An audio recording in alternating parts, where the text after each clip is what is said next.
Good morning students. आज हम जानेंगे प्रेफरेंस शेयर्स के बारे में।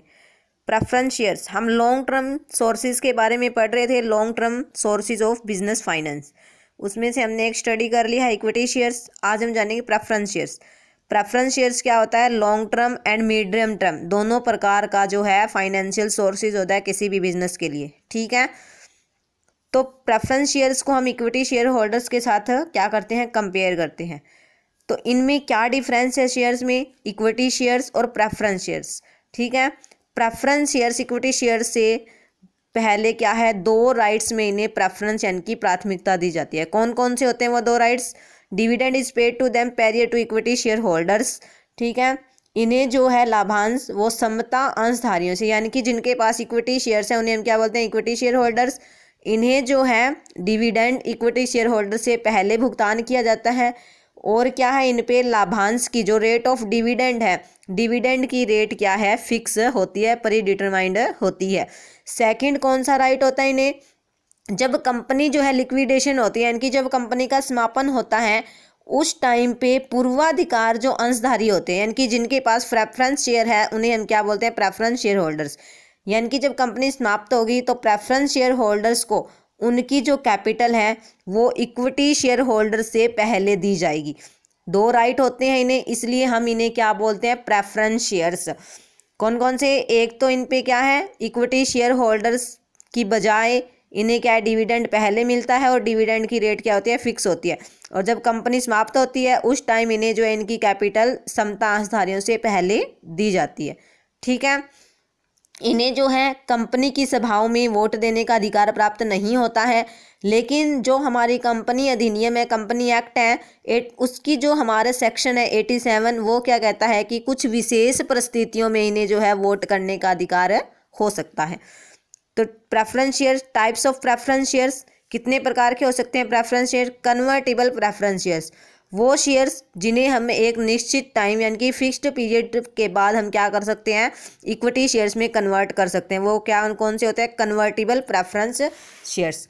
नॉन कन्वर्टिबल कौन से होते हैं? जिन्हें हम जो है एक निश्चित टाइम पीरियड के बाद इक्विटी शेयर्स में कन्वर्ट नहीं कर सकते। वो क्या होते हैं? Non convertible preference shares. Cumulative preference shares, हमने पढ़ा था कि प्रेफरेंस शेयर्स पे जो है डिविडेंड की रेट फिक्स होती है। तो डिविडेंड की रेट फिक्स होने के कारण इन्हें हर साल क्या है, हमें डिविडेंड पे करना पड़ता है।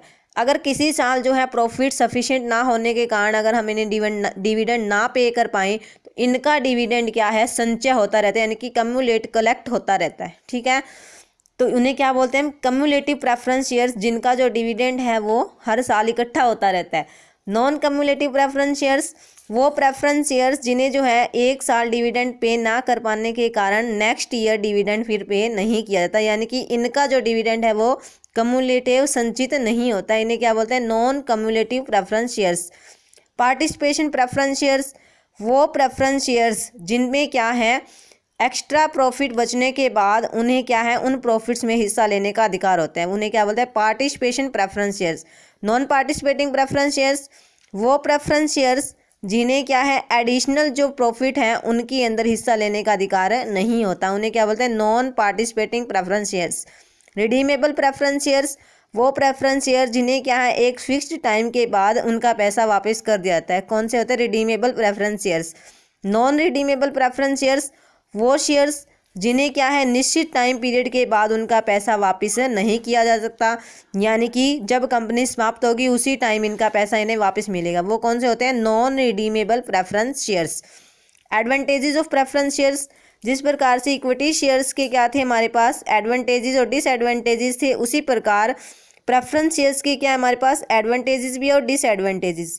तो एडवांटेजेस इन्वेस्टर को कौन कौन से? रेगुलर इनकम, इन पे क्या है डिविडेंड की रेट फिक्स होती है, इसलिए इन पे क्या होता है? रेगुलर इनकम इन्वेस्टर्स को मिलती रहती है।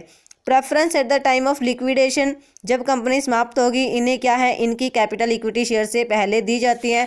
इनमें क्या है कम रिस्क जो है वो विद्यमान होता है। पार्टिसिपेशन इन एक्स्ट्रा प्रॉफिट, अगर हमारे पास जो है पार्टिसिपेटिव कर जो है प्रेफरेंस शेयर्स है तो हमें क्या एक्स्ट्रा प्रॉफिट में पार्टिसिपेट मिलता है। Voting right on related resolution, कुछ ऐसी कंडीशंस हो सकते हैं, कुछ ऐसे प्रस्ताव हो सकते हैं जिनमें क्या है प्रेफरेंस शेयर्स को वोट करने का राइट होता है। अब कंपनी को क्या एडवांटेजेस हो सकते हैं? नो इंटरफेरेंस इन मैनेजमेंट, हमने पढ़ा कि प्रेफरेंस शेयर्स क्या है, मैनेजमेंट में पार्टिसिपेट नहीं करते, तो इन्हें क्या है, मैनेजमेंट में पार्टिसिपेट नहीं कर पाते ये, इसलिए ये क्या है, कंपनी को एक एडवांटेजेस है। Less burden on company, company पे क्या होता है, लेस बर्डन होता है, क्योंकि हर साल इनके जो है फिक्स जो डिविडेंड है वो पे कर दिया जाता है, ठीक है। नो नीड ऑफ मॉर्टगेज, यानी कि जिस प्रकार से हमें इक्विटी शेयर्स पे संपत्ति एसेट्स को गिरवी रखने की ज़रूरत नहीं होती, वैसे ही हमें प्रेफरेंस शेयर्स जारी करते समय भी संपत्ति जो है एसेट्स है गिरवी रखने की ज़रूरत नहीं होती। रिसिप्ट ऑफ परमानेंट कैपिटल, इससे क्या है, हमें परमानेंट कैपिटल जो है मिल जाती है, ठीक है। अगर हम नॉन रिडीमेबल प्रेफरेंस शेयर्स जारी कर रहे हैं तो हमें लाइफ टाइम के लिए कंपनी को क्या मिल जाती है, कैपिटल मिल जाती है। फ्लेक्सिबल कैपिटल स्ट्रक्चर, फ्लेक्सिबल कैसे हैं, क्योंकि अगर हमारे पास प्रेफरेंस शेयर, अगर हमारे पास जो है पैसा ज़्यादा है, फाइनेंस ज़्यादा है, तो हम क्या कर सकते हैं, इन्हें निश्चित टाइम के बाद रिडीम कर सकते हैं, यानी कि फ्लेक्सिबल है, हम इन्हें रिडीम भी कर सकते हैं कंपनी के समापन से पहले, इसलिए हम इसे क्या बोलते हैं, flexible capital structure. Benefits to equity share holders, equity share holders को क्या बेनिफिट होता है, इन पे जो रेट है वो क्या होती है, प्री डिटरमाइंड होती है। प्री डिटरमाइंड डिविडेंड रेट होने के कारण जो भी प्रॉफिट बाद में बचेगा वो सारे का सारा किसको जाएगा, इक्विटी शेयर होल्डर्स को जाएगा, ठीक है। डिसएडवांटेजेस क्या हो सकते हैं, इन्वेस्टर को क्या डिसएडवांटेजेस हैं, no participation in extra profit, अगर हमारे पास जो है नॉन पार्टिसिपेटिव प्रेफरेंस शेयर्स है, हम जो है इन्वेस्टर हैं वो क्या नहीं कर सकते, अगर प्रॉफिट ज़्यादा हो रहे हैं तो एक्स्ट्रा प्रॉफिट में पार्टिसिपेट नहीं कर पाते, एक्स्ट्रा प्रॉफिट जो बचता है उसमें उन्हें हिस्सा नहीं मिल पाता। No participation in surplus at the time of winding up, अगर कंपनी समाप्त हो रही है, सारे लॉसेस सारे डेप्ट को कवर करने के बाद एक्स्ट्रा कैपिटल बच रही है, तो उसमें भी क्या है, इन्हें पार्टिसिपेशन जो है नहीं दिया जाता। नो पार्टिसिपेट मैनेजरियल एक्टिविटीज़, ये क्या है, कंपनी के संचालन में भी भाग नहीं लेते, इनका क्या है, कंपनी को संचालित करने में भी इन्हें भाग नहीं मिल पाता। Non legal right to get dividend, dividend को गेट करने का क्या है, कोई भी इन्हें राइट नहीं होता, यानी कि अगर किसी साल डिविडेंड पे नहीं किया जाता तो ये क्या है, कंपनी पर जो है क्लेम नहीं कर सकते। कंपनी को क्या डिसएडवांटेजेस है, फिक्स बर्डन, हर साल जो है इन्हें फिक्स डिविडेंड जो है हमें पे करना ही करना पड़ता है, ये इसलिए क्या है, कंपनी पे स्थायी भार होता है। नो टैक्स एडवांटेजेस, कंपनी को टैक्स का एडवांटेजेस नहीं मिल पाता है, क्यों नहीं मिल पाता है, क्योंकि इन पे जो डिविडेंड पे किया जाता है वो नेट प्रॉफिट में से लेस करके नहीं दिखाया जाता, इसलिए जो हमें टैक्स का एडवांटेजेस जो है नहीं मिल पाता।